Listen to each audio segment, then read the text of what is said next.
భూపాలపల్లి జిల్లా కేంద్రంలోని వేశాలపల్లి డబుల్ బెడ్రూమ్లకు మంచినీటి సంపులను ఎమ్మెల్యే గండ్ర సత్యనారాయణరావు ప్రారంభించారు.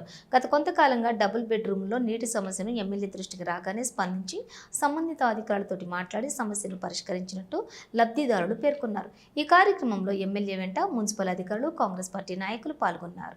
డబుల్ బెడ్రూమ్ వేశాలపల్లిలో సంపు నిర్మాణం జరిగింది, కానీ దానికి కరెంటు లేక వాటర్ సప్లై మిషన్ భగీరథతోని ఈ డబుల్ బెడ్రూమ్ ఇళ్లకు నీటి లేక అనేక ఇబ్బందులు పడుతున్నారు. నా దృష్టికి రాగానే ఈ యొక్క 3,70,000 రూపాయలు ఏదైతే ఉన్నదో సంపుకు కరెంటు కనెక్షన్ కొరకు ఈరోజు మనం కట్టి ప్రారంభించుకోవడం జరుగుతుంది. అయితే ఈరోజు ఆ మిషన్ భగీరథ వాటర్ ఏదైతే ఉందో ప్రజలకు ఉపయోగపడే విధంగా ఉండాలని ఈ సంపును ప్రారంభించాం. ఇక్కడ ఉన్నటువంటి ఇక్కడికి వచ్చినాక వీళ్ళ సమస్యలు ప్రధానంగా రోడ్డు కావాలని, రోడ్ వెంబడి కరెంటు కూడా కావాలని, మాకు పాములు వస్తున్నాయి, తేళ్ళు వస్తున్నాయి, ఇబ్బంది అవుతున్నది అని చెప్పి వాళ్ళు కరెంటు కనెక్షన్, కొత్త కరెంటు కావాలి. దానికి కూడా 6,80,000 ఎస్టిమేట్ వచ్చింది. అవి కూడా త్వరితగతిన డబ్బులు కట్టించేసి ఆ కరెంటు కనెక్షన్ కానీ, అదేవిధంగా రోడ్ నిర్మాణానికి 1 కోటి రూపాయలు అవుతాయా, 2 కోట్లు అవుతాయా, ఆ రోడ్డు కూడా ఎస్టిమేట్ తక్షణమే వేయమని అధికారులకు చెప్పాం.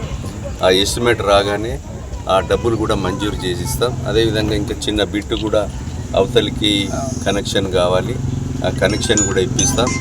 ఈ డబుల్ బెడ్రూమ్లు ఏవైతే ఉన్నాయో నేను ఈరోజు కూడా చెప్పిపోతున్నా, ఇది కిరాయికి ఇచ్చుకొని డబుల్ బెడ్రూమ్ ఇండ్లు అలాట్ అయిపోయిన తర్వాత ఉద్యోగస్తులు కానీ, ఉన్నవాళ్ళు కానీ ఈ డబుల్ బెడ్రూమ్ అలాట్మెంట్ ఎవరికైతే జరుగుతుందో ఇంట్లో నివసిస్తలేరో ఆ ఇండ్లన్నీ కూడా క్యాన్సిల్ చేయిస్తాం. క్యాన్సిల్ చేయించేసి పేదవాళ్లకు ఇప్పించే కార్యక్రమం కూడా నేను కమిషనర్తో ఈరోజే మాట్లాడి అన్ని విచారణ జరిపించేసి చేస్తాం.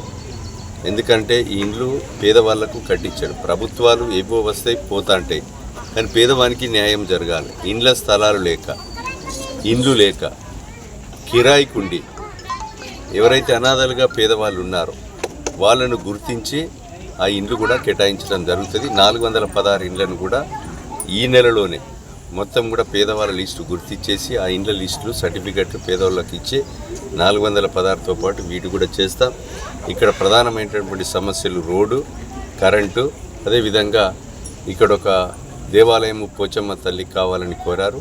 స్థలం కూడా కమిషనర్కు, ఎంఆర్ఓకి చెప్పేసి ప్రభుత్వ స్థలం ఏదైనా ఐడెంటిఫై చేసి పోచమ్మ తల్లి టెంపుల్ కూడా సహకరిస్తామని సందర్భంగా తెలియజేస్తున్నాం. పేద ప్రజలకు హాస్పిటల్ వైద్యం కొరకు కూడా ఏదైతే ప్రభుత్వ ప్రైమరీ హెల్త్ సెంటర్ భూపాలపల్లిలో ఈరోజు అది జిల్లా హాస్పిటల్గా మారి ప్రభుత్వ ప్రైమరీ హెల్త్ సెంటర్ ఇక్కడ